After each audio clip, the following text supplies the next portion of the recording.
wait for the computer to catch up with me. There we go. Yeah, so this talk is around our work program on using linked data to obtain insights on health and the economy, and in particular health in the labour market. So I'm sure lots of you will be familiar with this kind of narrative and this background, but we know that economic inactivity has been rising since the start of the pandemic and since the end of the pandemic, and actually really since slightly before the pandemic.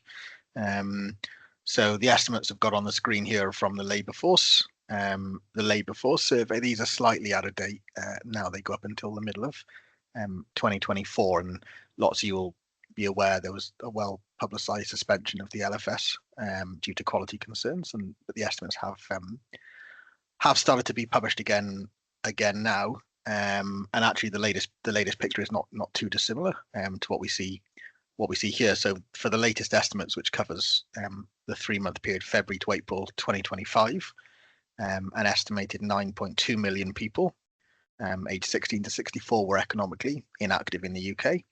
And economic inactivity, if you're not familiar with the term, is essentially people who aren't working and not looking for work. So they're people of working age who are not participating in the labour market.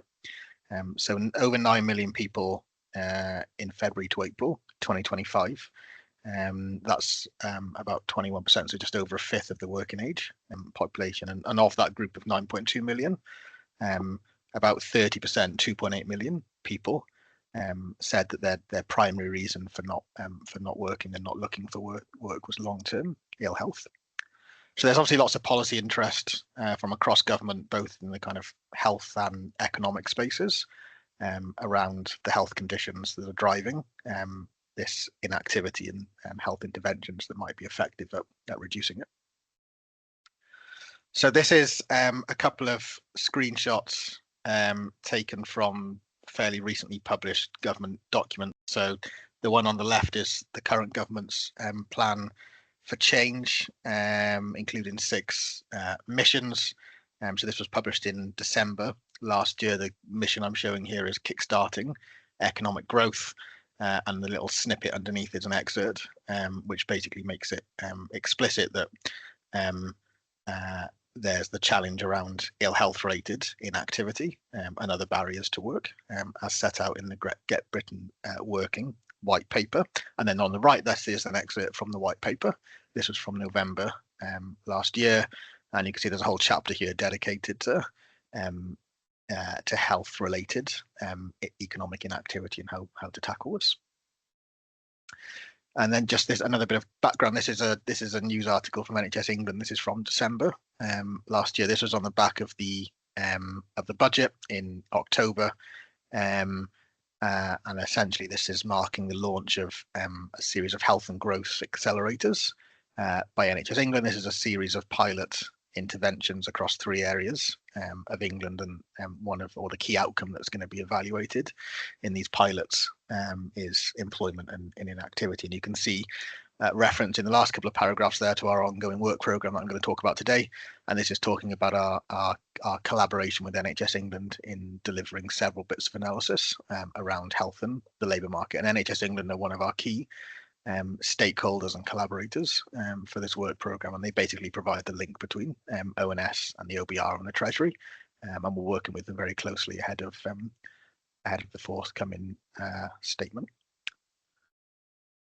So this describes the linked data sets that we're using for this work programme. So down the middle, we've got our spine, which is the last 2 censuses, so the 2011 census and the 2021 census. This gives us our base population, and it also gives us a very rich set of socio-demographic and socio-economic variables, taking at those two snapshots in time. On the left, we've got the labour market data sets that we link to. So this is HMRC pay-as-you-earn records, self-assessment data for the self-employed, and the DWP benefits record. So as of right now, we've quite extensively used the top box of the pay-as-you-earn records in our analysis. We've also incorporated some benefits data in some of our outputs. We haven't yet started using the self-assessment data, but that's definitely on our work plan. And then on the right, we've got all the health-related data sets. So we've got ONS birth and death registrations, and then a load of data sets provided by the NHS. So we do have some primary care records, but these can only be used for COVID-19 research. Our kind of workhorse health data set is really the hospital episode statistics. This gives us information on hospital inpatients and outpatients in England. And then we've got some program-specific data sets. So we've got the NHS talking therapies data that I'll talk about in a bit more detail later on. The diabetes prevention program data set, that's one we're currently working with on a study. Maternity services records, we've recently got in elective care waiting list data, and we've also linked up the community services data set as well. So the census covers 94%, or was estimated to cover 94% of the population living in England and Wales at the time of the census. And of those, we get a linkage rate of about 97% to HMRC and DWP data, and about a 95% linkage rate to the NHS records via the patient register, and then similar numbers for 2021, so slightly higher population coverage and similar linkage rates to both sets of data. So we're covering we think we're covering a large proportion of the working age population in England. So what I'll do now is just go through a few case studies, and these are basically all of the analyses that we've produced and published to date as part of this work program.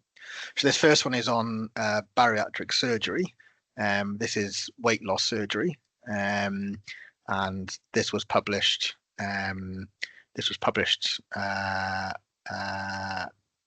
Towards the back end of last year, and this analysis actually fed into the budget back in October. I mentioned the work and health accelerators that NHS England are launching.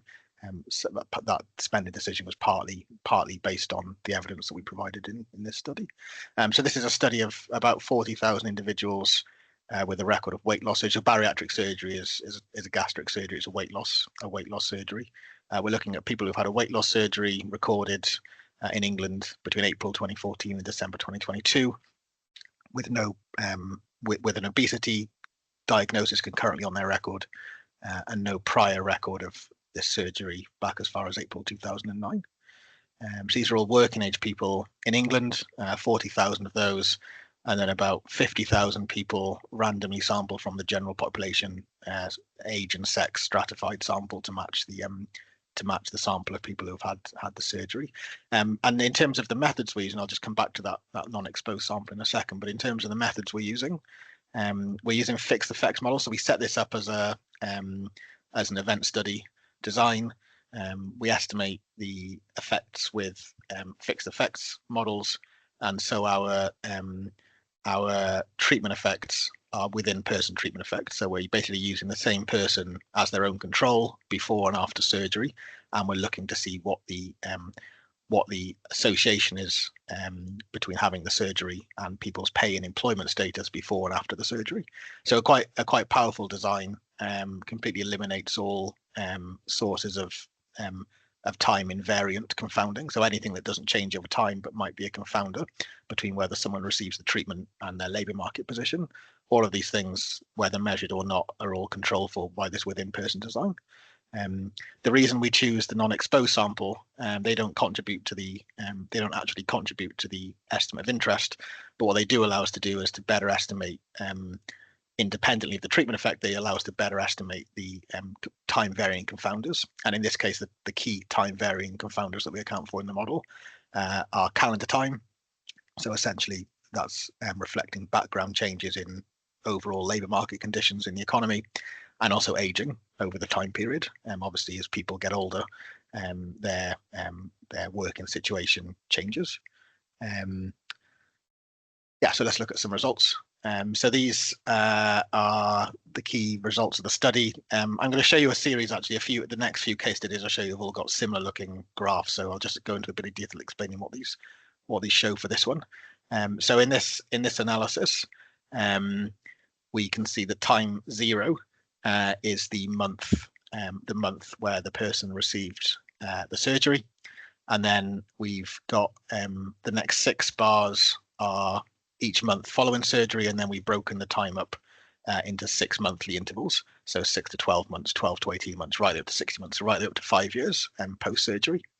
And essentially, if the bar is above 0, that's indicating that the outcome is higher after the surgery than it was before the surgery. And if the bar is below 0, that indicates the outcome is lower after the surgery than it was before the surgery. So the reference period here is the 6 months before the surgery. The error bars are all 95% confidence intervals. So the top left graph is showing employee pay. This is as measured by the HMRC pay as you earn data. And what you can see is a quite big drop off in average monthly pay in the month of the surgery in a few months after, and that's because presumably patients have just had a quite serious surgical procedure and they're taking a bit of time off work. What you can see, but then after that, from the 6 months onwards, right up to 5 years, is a sustained increase after in employee earnings after the surgery, compared with before it, right the way up to at least 5 years after the surgery. So this is of the order of about £85 a month on average. The chart on the right is the effect in terms of a binary outcome, which is whether or not somebody is a paid employee in any given time period. And we can see a similar type of pattern, a slight drop off in the months after the surgery, but then a sustained increase after that. So you can see these bars are rising to above 4 percentage points higher after the surgery compared with before. And then the chart on the bottom left is showing the pay, average change in pay amongst the people who are paid employees. And interestingly, we can see for this one, after 6 months, there's really no significant difference compared with before surgery. So this is basically, we can infer from this that amongst people who are employees, there is no significant increase in the pay. So it seems unlikely that that after the surgery, employees are increasing their pay rate, for example, through promotions or moving to higher paid jobs. And it seems unlikely they're increasing their working hours.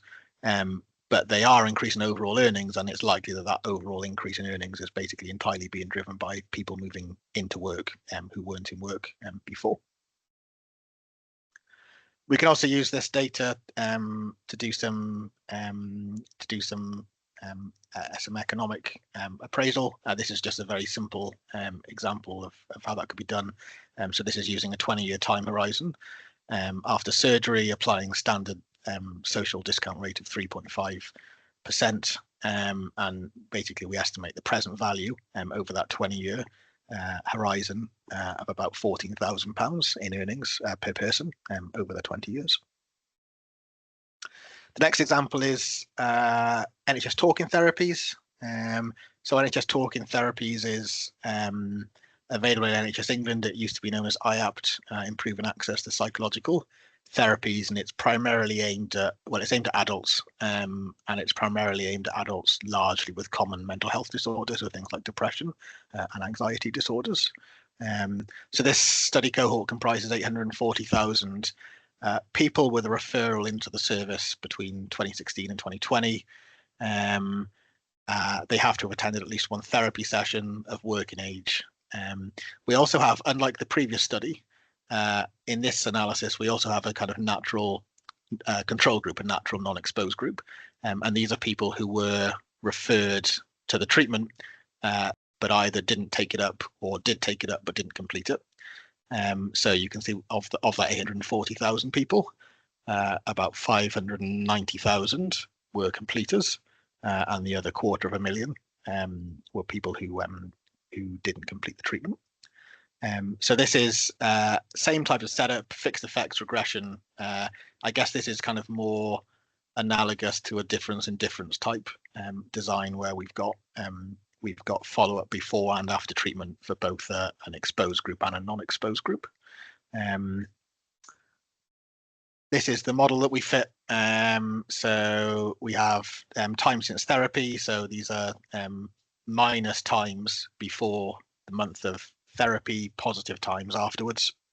This is interacted with a binary indicator indicating whether the patient was in the exposed group or the non-exposed group. We have a term on the right which is capturing natural recovery. So irrespective of whether or not you can partook or completed treatment, Some patients might be expected to recover over the period, so that's what that term is trying to cover.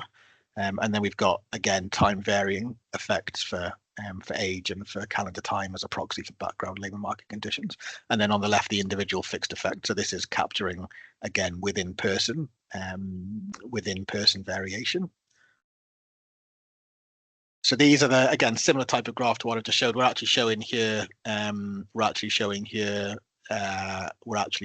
more of the pre-trend before time zero on these graphs. The bars here are in years rather than monthly or 6 monthly intervals. So you can see, compared with the reference period, which is the year of when the first when the referral took place, we can see, again, increases in employee pay on average compared with before the treatment. This is definitely significant up to 5 years after. Treatment. The sample sizes do get quite a bit smaller as you go beyond 5 years, hence the wider confidence intervals, and you can see, again, a maximum increase in employee pay there of about 15 or 16 or 17 pounds, actually 17 pounds per month 2 or 3 years after the referral. The bottom chart is the binary outcome, so the probability of being a paid employee. And what we can see there, again, is an increase in the probability. It's about 1.5 percentage points higher than it was pre-treatment. And again, this is sustained this time right out to 7 years and beyond. The other thing to note, just from these graphs, we're showing the 4 years before treatment. You can kind of see in that top one, actually, there's most of these estimates aren't significantly different from zero, and this is kind of reassuring, because it tells us that if we're really accounting well for the time varying confounders that we want to account for, then anything that happens before the treatment should really be there shouldn't really be any dependency on treatment before the treatment takes place, and we shouldn't see any kind of trend there if we've really accounted for the things that we should account for. So that really places a high degree of confidence that what we're seeing on the right hand side of the zero really is an effect of the thing that changes, and that's the treatment. Similarly, on the left, there's no strong evidence of a trend. There is actually a bit of evidence of a trend of decreasing probability of being a paid employee in the run up to treatment. This may be because the time of treatment is presumably when people are most acutely unwell. It could be that these conditions are quite chronic; they take place over a long period of time, and so this could have affected people's working ability years before they actually received the treatment. What it does suggest is if patients had continued on this trajectory, the estimates that we're seeing on the right hand side of the zero may actually be underestimates of the true treatment effect, given that the trends are reversed. This is a breakdown by self-reported employment status at the time of treatment as recorded in the talking therapies data. You essentially see positive effects in all groups, except, interestingly, the one on the bottom right, which is people who are not working and they're not seeking work, and the reason is the fact that they're long-term sick or disabled. So there's obviously different reasons why this could be the case, but one hypothesis is that essentially this group of people have potentially been disengaged from the labour market for quite a long time, and what this probably tells us is treating people early is good. If the treatment is left too long, then for some people it'll be kind of past the point of no return, and the intervention won't be helpful at getting them back into work. Here's a study we did on endometriosis. So here we looked at 55,000 women with a primary diagnosis of endometriosis in hospital between 2016 and 2022. Again, working age people in England, no prior history in their hospital records of endometriosis between 2009 and 2016. And again, with in-person modelling. What you can see here is quite strong negative changes in employment, in pay, and in pay amongst the people who were employed after the diagnosis.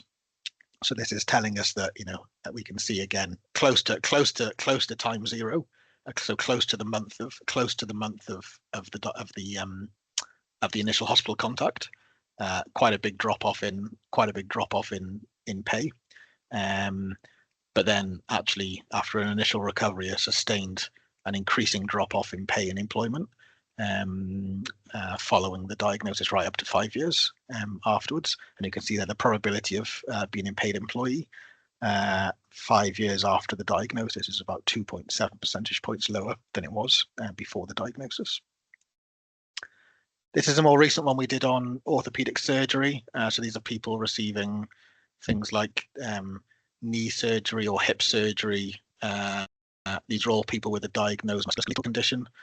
Again, these are working age people we're focusing on. Slightly different graph this time. So here we're showing these are age standardized. So the graph on the left is age standardized rates of monthly age standardized values of monthly pay. This is all in 2023 prices by month before and after first surgery. So you can kind of see 5 years before these patients were on a decreasing trend in terms of their earnings up until the time of surgery. A big drop off in the month of surgery, but then a recovery afterwards. So what we've done here is essentially an interrupted time series type setup. We've fitted a curve to the period 6 months before the surgery. This is the time period where we assume that probably patients are most acutely ill with their condition. They're presumably on an NHS waiting list for treatment. We assume that their trajectory would have continued in the long term, and then the difference we observe between their actual age standardized earnings and their extrapolated age standardized earnings gives us a measure of an effect of the treatment. So the graph on the right is basically showing that difference between the black dots and the orange line with the 95% confidence intervals around it. And if you accumulate those, if you accumulate all of those effects over that 5-year period, then essentially each person is about £9,000 better off over the 5 years. This is one we published recently, just a few weeks ago. So this is looking at people who are hospitalized with a range of different health conditions. And this analysis, again, is on earnings, the probability of being a paid employee, but also for this analysis, we also looked at benefit receipts. So this is, again, working age people hospitalized for a range of different conditions between 2014 and 2022. We have one cohort for each condition. So we looked at cardiovascular diseases that we broke down into a few sub-conditions, respiratory conditions, diabetes, kidney disease, cancer, and musculoskeletal conditions. We also, again, selected a non-exposed group of people from the general population, and we follow people up until they die or until they turn 69, or until they hit the end of the study period. Again, fixed effects, linear regression, all within person estimation, and different reference periods for comparison depending on the condition. So for some conditions we use the period 6 to 12 months before the first hospital admission, for some conditions 12 to 18 months, and for others 18 to 24 months. And the reason for the different reference periods is some of these conditions have relatively acute effects and some of them are quite chronic. So the graph I'll show you in a second is for chronic kidney disease as an example. It's as the name suggests, a chronic condition. It can progress over 5, 6, 7, 10 years. And so we really want to make comparisons to periods quite far back in the past before the hospital admission. The first hospital admission may have been several years after the disease onset when patients were already quite unwell. So we want to make comparisons ideally to before that period. This analysis we also adjust for, as usual, age and calendar time, but also comorbidity status. So here we take a rolling measure of hospital contacts in each month that took place in the 12 months prior, and we exclude from that the condition of interest. So yeah, this is the example here is for chronic kidney disease. The QR code here takes you to the release, and in there's a nice interactive tool that lets you through various drop-down boxes explore all the different health conditions and outcomes that we looked at in this analysis. So this is just chronic kidney disease as an example. So yeah, the reference period here is 18 to 24 months before the first hospital admission. You can see people, as I say, were already on a negative trajectory in terms of their earnings before the hospital admission, and that's probably reflective of the fact that this is a long-term condition. You can see a big drop off then in the month of the hospitalization, and then a sustained drop. Essentially, we don't see any real sign of recovery in earnings right the way out to 5 years after the hospital event. This is of the order of about, well, as you can see, it's more than £200 a month. And it's very similar for paid employment. Again, close to 10 percentage points lower compared with what it was 18 to 24 months before the hospital event, and sustained over a long period of time. And then this is the kind of opposite pattern that we see for receiving benefits. So the likelihood of receiving benefits is increasing over that pre-hospitalization period when people are presumably unwell, but then after hospitalization, we see, compared with the 18 to 24 months before, we see that the probability of receiving benefits from DWP is something of the order of about 17 percentage points higher compared with 2 years before hospitalization. This is we did try to do some quantification of the total economic impact of these different conditions. So this is looking at everybody who was hospitalized for each of these conditions in the calendar year 2023, and we've essentially applied those cohort numbers by the estimates we've applied them to the estimates I've just showed you, and you can see that the conditions that have the biggest impact on the economy are probably cardiovascular diseases, and within that the biggest one is stroke, and then down the bottom, cancers and musculoskeletal conditions. So looking at cardiovascular diseases, for example, you can see there the total loss of earnings over the 5-year period after hospitalization. These are all in 2023 prices, is about £3.7 billion in terms of the labour market in England. And we've got about a decrease of about 24,000 people in paid employment at the end of 4 years. And an increase in the number of people on benefits of about 30,000 at the end of the 4 years. So quite big numbers. I'll just finish with our future plans. So this financial year, we'll be publishing a few different things. So we've got one looking at the NHS Diabetes Prevention Programme, a very similar study designed to what I showed you for the NHS Talking Therapies program. This is essentially a weight loss lifestyle management type intervention. So that'll be coming out hopefully in the autumn. We've got a big piece of work on at the minute looking at waiting times for elective care. So the analysis I showed you looking at orthopedic surgery is essentially an extension of that analysis, looking at a range of different treatment specialties and trying to quantify what would the impact be actually if compared with how long people actually waited, what would be the incremental benefit if waiting times could be cut down to a standard. We've got an extension of the talking therapies work, which I showed you looking at employment and pay outcomes. We'll be extending that work to look at benefits and healthcare utilisation outcomes. And we've got a piece of work that we're doing in collaboration with UKHSA, looking at the employment effects of infectious diseases.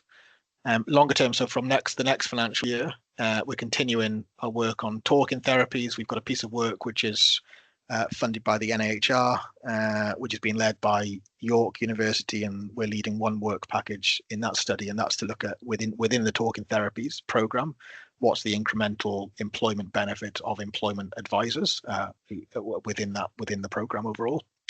I mentioned right at the beginning, we've now got community services data linked up. That opens up the door to look at community-based services such as physiotherapy, occupational therapy for people with musculoskeletal conditions, not just those that went as far as having orthopedic surgery in hospitals. We're in the process of trying to get hold of prescribing data from the NHS, and I think our immediate focus there will be on the impact of weight loss drugs and potentially antidepressants. Our division runs the Health Insights survey on behalf of the NHS. So we're looking to get that data linked up with the administrative data, and that will tell us about how, to what extent is there correlation between the ability for people to access their GP, self-reported patient experience with primary healthcare services, and people's labour market trajectories.